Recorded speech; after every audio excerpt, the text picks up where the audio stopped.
स्वामित्व के आधार पर संसाधन कितने प्रकार के होते हैं बताओ। स्वामित्व मतलब क्या है कि किसका संसाधन है, इसके आधार पर 4 प्रकार के संसाधन होते हैं स्वामित्व के आधार पर।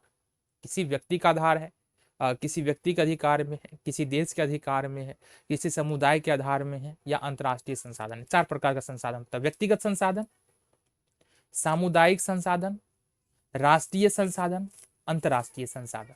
ये 4 प्रकार का होता है। क्या क्या बोला हमने?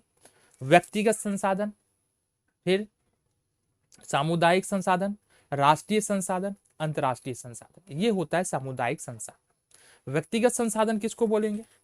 वैसा संसाधन जिस संसाधन पर किसी व्यक्ति का अधिकार होता है उसको हम लोग व्यक्तिगत संसाधन बोलते हैं।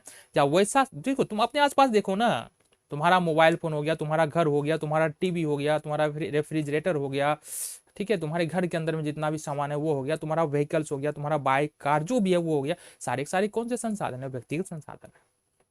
बातें समझ में आ गई? तुम्हारा नोटबुक हो गया, तुम्हारा बुक, सारे व्यक्तिगत संसाधन है।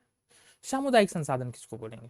देखो, वैसा संसाधन जो जिसका प्रयोग एक समुदाय के लोग करते हैं उसको हम लोग सामुदायिक संसाधन कहते हैं। एक समुदाय के लोग करते हैं या कुछ स्थानीय लोग जो वहां पर रह रहे हैं वो मिलकर के उस संसाधन का प्रयोग करते हैं, उसको हम लोग सामुदायिक संसाधन कहते हैं।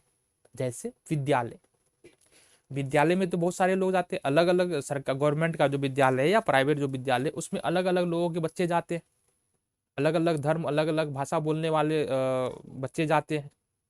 तो इसको हम लोग क्या बोलेंगे? सामुदायिक संसाधन। पार्क हो गया, पार्क में ऐसा तो कोई नियम नहीं है ना कि किसी एक आदमी का पार्क होगा, गवर्नमेंट पार्क बनवाती है इसलिए कि लोग वहां पर जाए, टहल सके, एक्सरसाइज कर सके, तो पार्क हो गया। तो मंदिर और मस्जिद है वो भी एक प्रकार का सामुदायिक संसाधन। मंदिर में हिंदू लोग जाएंगे और मस्जिद में जो मुस्लिम लोग हैं वो जाते हैं। इसी तरह से गुरुद्वारा हो गया, ये भी एक प्रकार का सामुदायिक संसाधन है, एक समुदाय के लोग ही इसमें जाते हैं। ठीक है, चलो जी देख लेते हैं।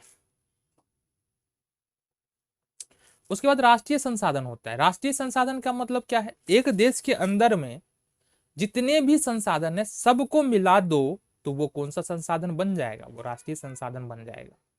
मतलब तुम्हारा जो मोबाइल फोन है, तुम्हारा जो घर है, तुम्हारा जो रेफ्रिजरेटर है, कहीं ना कहीं वो राष्ट्रीय संसाधन है, क्योंकि तुम देश के अंदर में ही रह रहे हो तो तुम भी राष्ट्रीय संसाधन है हो। अब देखो, तुम्हारा कहीं पर कोई जमीन पड़ा हुआ है, अगर सरकार को जरूरत पड़ता है कि तुम्हारा जमीन पर चलो पुल बनाना है, तुम्हारा जमीन बीच में पकड़ा रहा है, तो सरकार तुमसे अधिग्रहण कर सकती है उस जमीन का। क्यों? क्योंकि वो देश के हित में है। तुम्हारे जमीन की वजह से बहुत सारे लोगों को फायदा होने वाला है, तो ऐसा नहीं तुमको सरकार कीमत नहीं देगी, कीमत देगी, लेकिन वो जमीन सरकार ले जाएगी, वहां पर जो निर्माण कार्य है वो कराया जाएगा। तो समाज के फायदे के लिए, देश के फायदे के लिए जो जो व्यक्तिगत संसाधन है उसका अधिग्रहण किया जा सकता है, क्योंकि वो भी कहीं ना कहीं क्या है? राष्ट्रीय संसाधन। ठीक है जी। अंतर्राष्ट्रीय संसाधन क्या होता है? अंतर्राष्ट्रीय संसाधन ऐसा संसाधन जिस पर किसी भी देश का अधिकार नहीं होता है। मुख्य रूप से समुद्री जो क्षेत्र होता है उसको हम अंतर्राष्ट्रीय संसाधन में गिन सकते हैं। किसी भी देश का अधिकार क्षेत्र से बाहर होगा और उसकी देखरेख अंतर्राष्ट्रीय कोई अंतर्राष्ट्रीय संस्था होगी होगा वो करेगा, तो उसको हम लोग क्या बोलेंगे? अंतर्राष्ट्रीय संसाधन बोलेंगे। तो अंतर्राष्ट्रीय संसाधन का मतलब समझ में आ गया।